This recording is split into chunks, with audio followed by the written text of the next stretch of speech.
Bismillahirrahmanirrahim. Alhamdulillahilladzi jama'ana fi hadzal makan wa ja'alana min muhibbi Syekh Abdul Qadir Al-Jilani sahibil karamati fil akwan.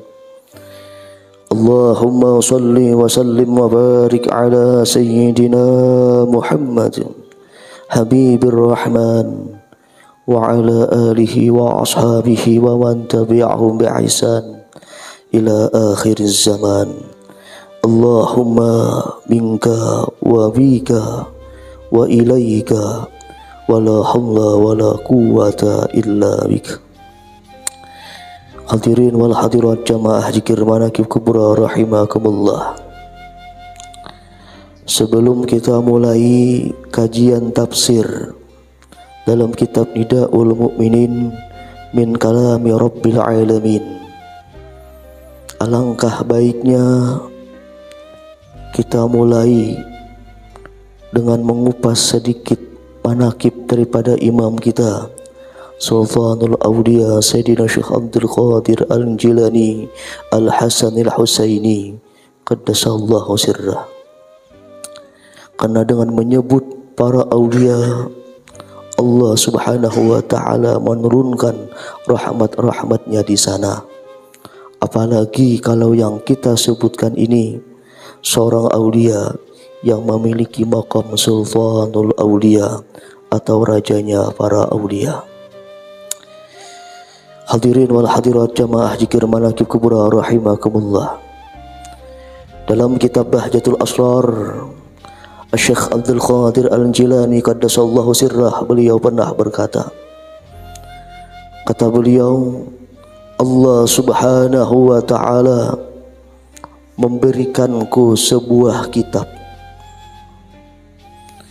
yang panjangnya itu seluas mata memandang, panjang dan lebarnya seluas mata memandang. Dan di sana tertulis nama-nama para pecintaku. Di sana tertulis nama-nama orang yang mencintaiku dari dulu ila yaumil qiyamah, sampai hari kiamat. Di kitab tersebut tertulis nama-nama orang yang mencintai beliau dari dulu sampai hari kiamat. Lalu kata Syekh Abdul Qadir Al-Jilani qaddasallahu sirrah, beliau itu bertanya kepada malaikat penjaga neraka. Kata Syekh Abdul Qadir Al-Jilani, wahai malaikat Malik, adakah engkau temukan dalam kitab yang tertulis nama-nama para pecintaku itu masuk ke dalam nerakamu? Lalu dijawab oleh malaikat Malik, wahai Syekh Abdul Qadir Al-Jilani, saya tidak menemukan satu pun yang tertulis dari kitabmu, dari kitab nama-nama para pecintamu yang Allah masukkan ke dalam nerakanya. Allah tidak ridha, Allah tidak suka kalau para pecinta Syekh Abdul Qadir Al-Jilani Allah masukkan ke dalam nerakanya. Hadirin wal hadirat rahimakumullah. Dari manaqib tadi sangatlah jelas, sangatlah nyata bahwa para pecinta Syekh Abdul Qadir Jailani, orang-orang yang mencintai beliau, mereka adalah orang-orang pilihan yang dipilih langsung oleh Allah subhanahu wa ta'ala. Para pecinta Syekh Abdul Qadir Jilani adalah orang-orang yang istimewa, yang diistimewakan langsung oleh Allah subhanahu wa ta'ala. Di dalam kitab tersebut Allah subhanahu wa ta'ala yang menuliskan untuk imam kita siapa-siapa orang yang mencintai beliau dari dulu sampai hari kiamat. Kalau kita ibaratkan seperti tanah kalau para pecinta Syekh Abdul Qadir Jailani itu seperti tanah yang bersertifikat. Karena Allah sendiri yang meresmikan, Allah sendiri yang menuliskan nama-nama para pecinta beliau tersebut. Beliau tidak menginginkan apapun, namun Allah sendiri yang menentukan siapa orang yang berhak mencintainya, siapa orang pilihan yang Allah Ta'ala pilih untuk mencintai Syekh Abdul Qadir Al-Jilani.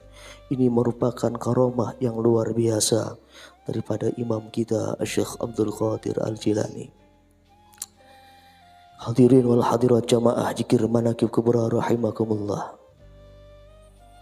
Namun yang perlu kita pahami bahwa yang dimaksud dengan kitab di sini bukan seperti kitab Al-Quran, bukan seperti kitab Injil, bukan seperti kitab Jabur, Suhuf Ibrahim, Suhuf Musa, Suhuf Nabi Sis, dan lain sebagainya.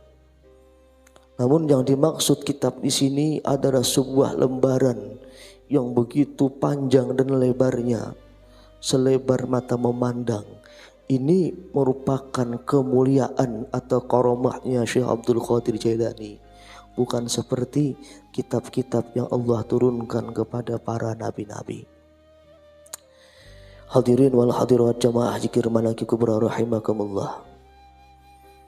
Kalau kita berbicara tentang kitab, di dalam Al-Quran itu ada beberapa makna kitab. Jadi Allah Subhanahu wa Ta'ala menyebut nama kitab di dalam Quran itu memiliki beberapa pengertian. Jadi ada beberapa pengertian yang Allah sebutkan dengan nama kitab. Pertama, Allah Subhanahu wa Ta'ala menyebutkan nama kitab dalam Al-Quran itu maknanya ialah menunjukkan semua kitab-kitab yang Allah Ta'ala turunkan sebelum Al-Quran kepada seluruh para nabi dan rasul.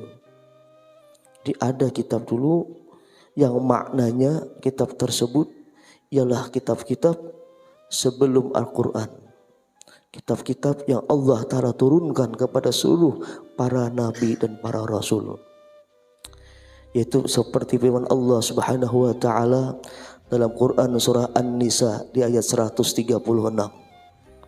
Allah Subhanahu wa Ta'ala berfirman, Ya ayyuhalladzina amanu aminu billahi wa rasulihi wal kitabil ladzi nazzala ala rasulihi wal kitabil ladzi anzala min qabl. Kata Allah Subhanahu wa Ta'ala, wahai orang-orang yang beriman, berimanlah kalian, aminu billahi wa rasulihi, berimanlah kalian dengan Allah dan Rasulnya, wal kitabil ladzi nazzala ala rasulihi, dan kitab yang Allah turunkan kepada Rasulnya yaitu Al-Quran, wal kitabil ladzi anzala min qabl, dan kitab yang Allah turunkan dari sebelum Quran. Jadi makna kitab di sini ialah kitab-kitab yang Allah turunkan kepada seluruh para nabi dan para rasul sebelum Rasulullah sallallahu alaihi wasallam. Sedangkan jumlah para nabi dan para rasul itu sangat banyak. Abu Umamah radhiyallahu an pernah bertanya kepada Rasulullah sallallahu alaihi wasallam. Kata Abu Umamah, ya Rasulullah, berapakah jumlah para nabi? Berapa bilangan para anbiya? Rasulullah sallallahu alaihi wasallam menjawab, jumlah para nabi itu ialah 124.000. Di jumlah para nabi 124.000.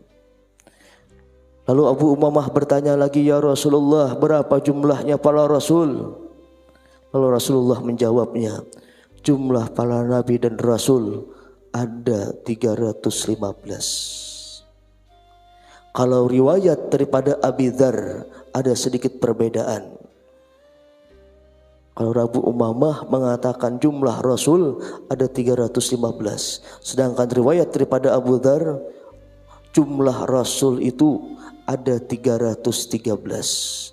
Kalau jumlah nabinya sama, 124.000 para nabi, namun sedikit perbedaan tentang jumlah nama rasul.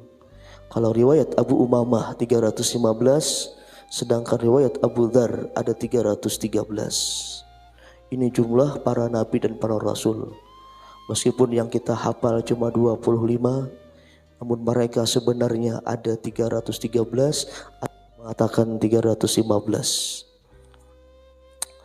Hadirin wal hadirat jamaah zikir manaqib kubra rahimakumullah. Ada lagi makna kitab dalam Al-Quran itu, maknanya menunjukkan salah satu kitab tertentu dari para nabi dan para rasul. Ada khususiyahnya. Kalau yang pertama tadi secara globalnya, kalau yang kedua secara khususiyahnya, kitab-kitab nabi sebelum Rasulullah sallallahu alaihi wasallam.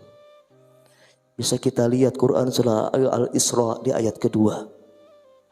Allah SWT berfirman, wa ataina Musal kitaba, al-ayat. Kami berikan kitab kepada Nabiullah Musa. Makna kitab di sini itu khususiyah Nabi Musa. Makna kitab di sini adalah kitab Taurat, kitab tertentu yang Allah khususkan kepada Nabiullah Musa. Makna kitab dalam surah Al-Isra di ayat kedua, wa ataina Musal kitaba. Kitab di sini maknanya adalah At-Taurat. Ada lagi makna kitab dalam Quran itu adalah khususiyah Al-Quran. Allah menyebut nama kitab, namun yang dimaksud adalah Al-Quran.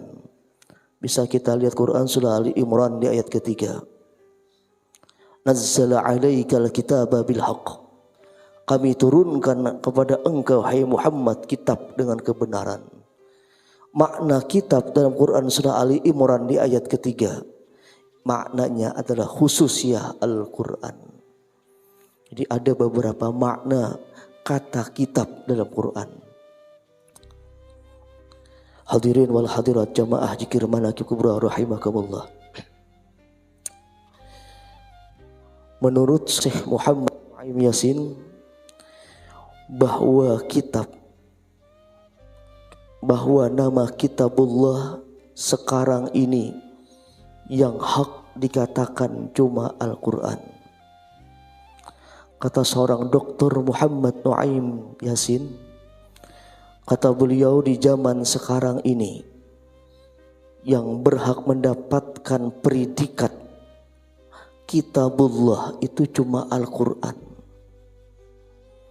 Setelah beliau teliti, setelah Dr. Muhammad Nu'aim Yasin meneliti, beliau menyimpulkan bahwa yang namanya kitabullah secara hak itu cuma Al-Quran. Dan beliau berargumentasikan dengan beberapa dalil. Pertama kata beliau, kenapa kitab-kitab dulu tidak diyakini lagi sebagai kitabullah, Injil-Injil sekarang tidak diyakini lagi kitabullah. Kenapa beliau mengatakan demikian?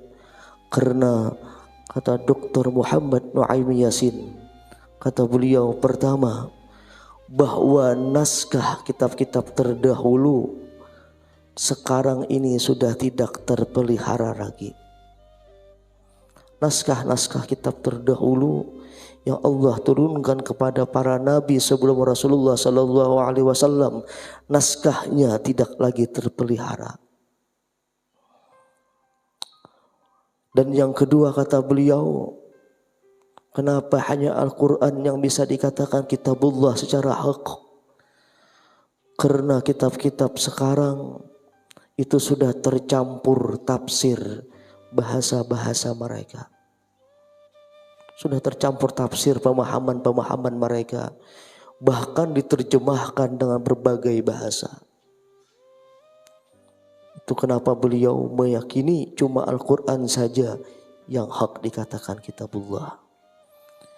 Lalu kata beliau lagi, bahwa dalam Injil kurang lebih 70 Injil yang sekarang beredar, itu ditulis oleh kurang lebih 70 penulis yang berbeda-beda.